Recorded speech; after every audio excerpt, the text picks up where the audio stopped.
तो कल हम लोगों ने प्रॉपर्टी पढ़ी थी मैट्रिक्स की, क्लास 12 के लिए ना।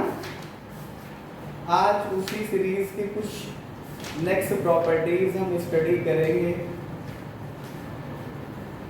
जैसे एक प्रॉपर्टी है, आप लोग लिखेंगे मेरे साथ, the inverse of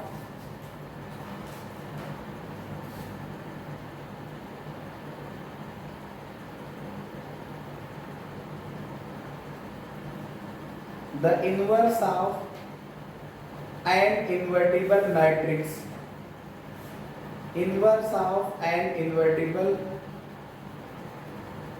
symmetric matrix is a symmetric matrix. Inverse of an invertible symmetric matrix is a symmetric matrix, is a symmetric matrix. Inverse of an invertible symmetric matrix is a symmetric matrix. Question में लिखा है क्या कि inverse of an symmetric matrix is symmetric matrix. मतलब ये हुआ कि अगर कोई मैट्रिक्स सिमेट्रिक है तो उसका इनवर्स भी सिमेट्रिक होगा जाकर के। मैंने आप लोगों को बताया था कि सिमेट्रिक मैट्रिक्स का मतलब क्या होता है। सबसे पहले सिमेट्रिक मैट्रिक्स का मतलब समझिए। अगर कोई मैट्रिक्स मान लो B है, इसका ट्रांसपोज निकालो और ये B के ही इक्वल आ जाए तो B मैट्रिक्स को सिमेट्रिक मैट्रिक्स कहा जाएगा। क्या कहा जाएगा? मैट्रिक्स B को सिमेट्रिक मैट्रिक्स कहा जाएगा। ठीक है, अब इसको करते हैं कि inverse of an symmetric matrix. तो जैसे लेट कर लो कि B is a symmetric matrix.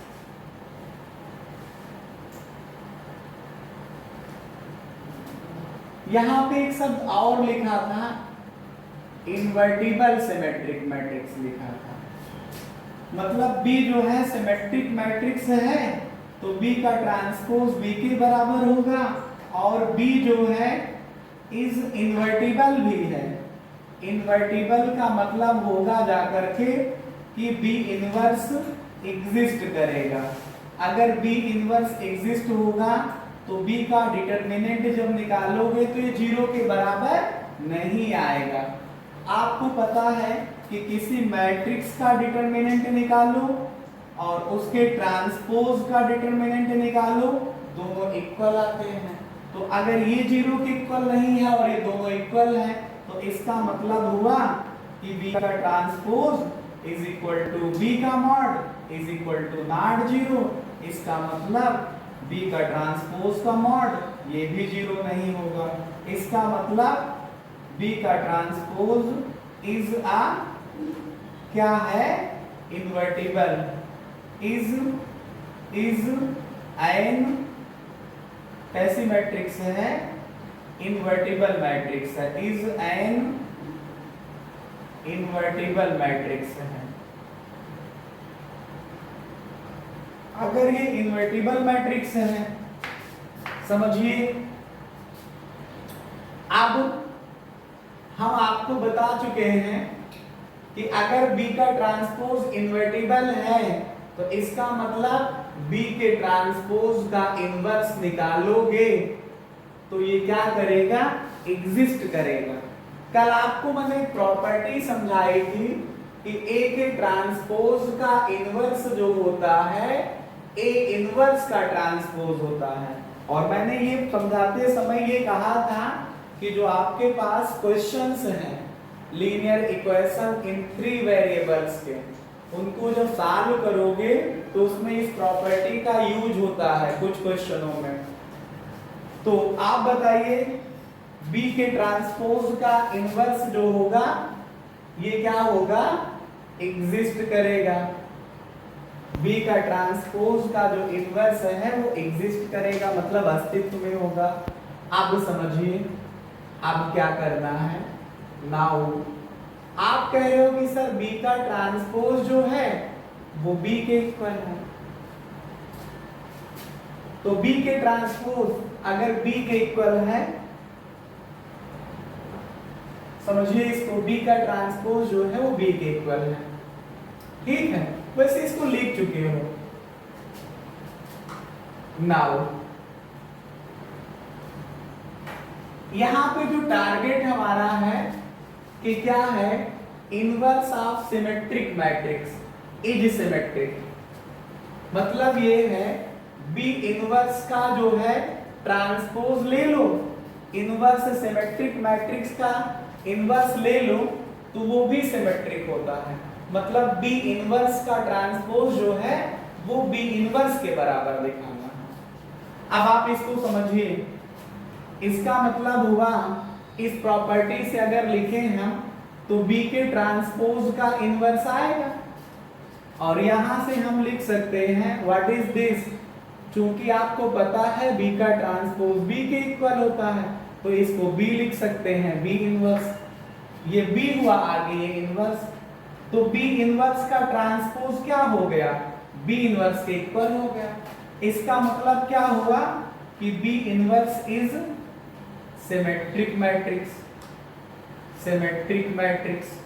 यही तो आपका टारगेट था, यही तो प्रूफ करना था कि जो मैट्रिक्स इन्वर्टिबल है उसका इनवर्स भी सिमेट्रिक होगा जाकर के। अगर कोई सिमेट्रिक मैट्रिक्स है तो उसका इनवर्स भी सिमेट्रिक होगा, यही टारगेट आप लेके चले थे, समझे हम लोग। एक क्वेश्चन है, ये बहुत बार पूछा जाता है, जैसे कभी मान लो आपके पास, हम इसका प्रूफ देंगे लेकिन पहले क्वेश्चन का प्रोफार्मा समझाते हैं कि किस तरह का क्वेश्चन आता है। जैसे कभी आपके पास कहा जाएगा कि हमारे पास एक कोई मैट्रिक्स है, इसका ऑर्डर जो है, मान लो हमारे पास जो मैट्रिक्स है इसका ऑर्डर n क्रॉस n है।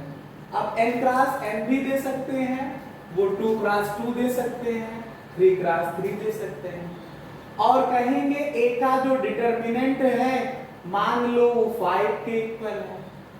तो आपसे पूछा जाएगा बताइए कि a का डिटर्मिनेंट कितना आएगा, या k कोई स्केलर क्वांटिटी 1 2 3 4 5 कुछ भी हो सकता है, वो 2a भी लिख सकता है कि बताइए 2a का डिटर्मिनेंट कितना आएगा।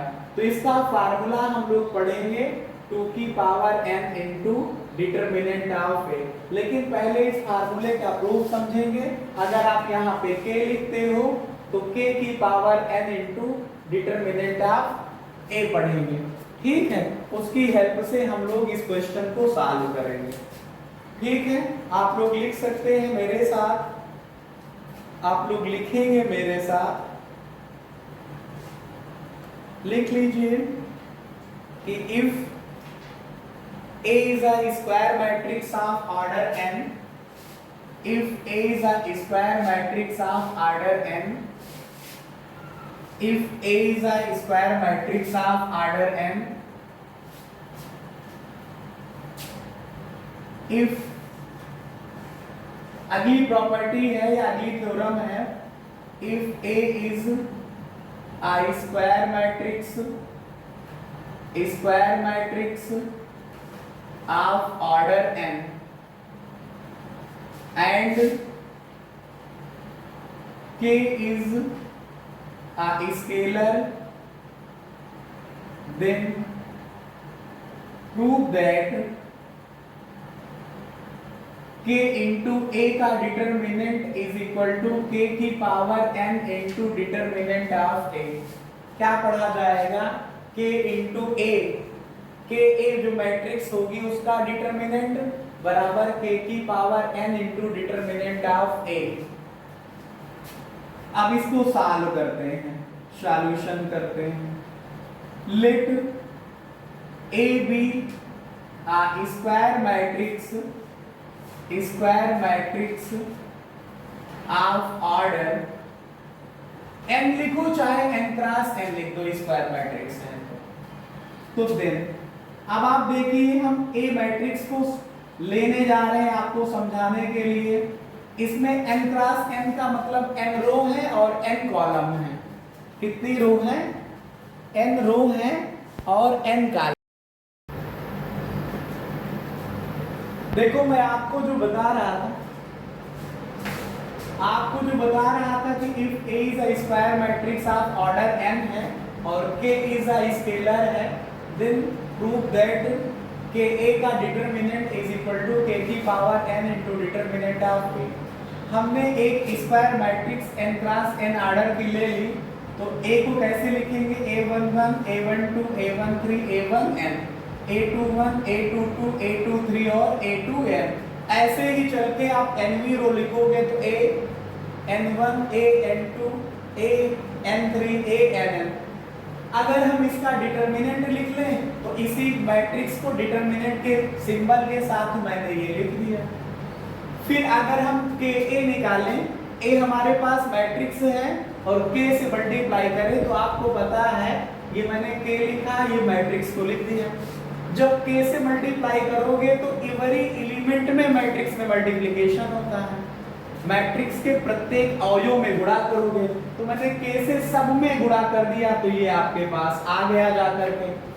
जब ये आया K A11 K A12 K A13 K and so on K AN1 K A21 K A22 K A23 K A2n and so on. nवीं रो लिखा मैंने K AN1 K AN2 K AN3 and so on K ANn। अब इसी को मैंने किया क्या, ये आपके पास मैट्रिक्स फॉर्म में था, इसको मैंने किस फॉर्मेट में कर दिया? डिटरमिनेंट के फॉर्म में कर दिया। डिटरमिनेंट के फॉर्म में करोगे तो यही सिंबल केवल बदल गया, लिखने का तरीका वही। अब आपको पता है कि जब डिटरमिनेंट में कॉमन लेंगे तो आपको पता है कॉमन कैसे लिया जाता है? हर एक रो में या हर एक कॉलम में वही एलिमेंट होना चाहिए। तो देखिए K इस पूरे में कॉमन है पहली रो में, K कॉमन है दूसरी रो में, K कॉमन है तीसरी रो में, K कॉमन है चौथी रो में, ऐसे ही K कॉमन है nth रो में। तो K कितनी बार कॉमन हुआ? n times. और जो बचा क्या बचा K के बाद? फिर A11 ये लिखा, A212 ये लिख दिया, A13 ये लिख दिया, AN1 ये लिख दिया, ऐसे ही A21 ये लिख दिया, A22 बचा ये लिखा K कॉमन लेने के बाद, K कॉमन लेने के बाद A23 बचा ये लिखा, ऐसे A2n लिखा ये लिख दिया। ऐसे ही आप लास्ट रो में चले जाओ, दिखा दो इसको, तो AN1 ये लिख दिया, AN2 आपके पास ये लिखा, AN3 बचा ये लिख दिया और ANn ये लिखा। तो ये क्या है? जो ये बच रहा है ये A का डिटरमिनेंट ही तो है। तो क्या आ गया कि A की वैल्यू का मॉड जब निकाला तो K की power n into determinant of A आ गया। तो इस तरह से करते हुए इस क्वेश्चन को हमने पूरी तरह से कंप्लीट कर लिया।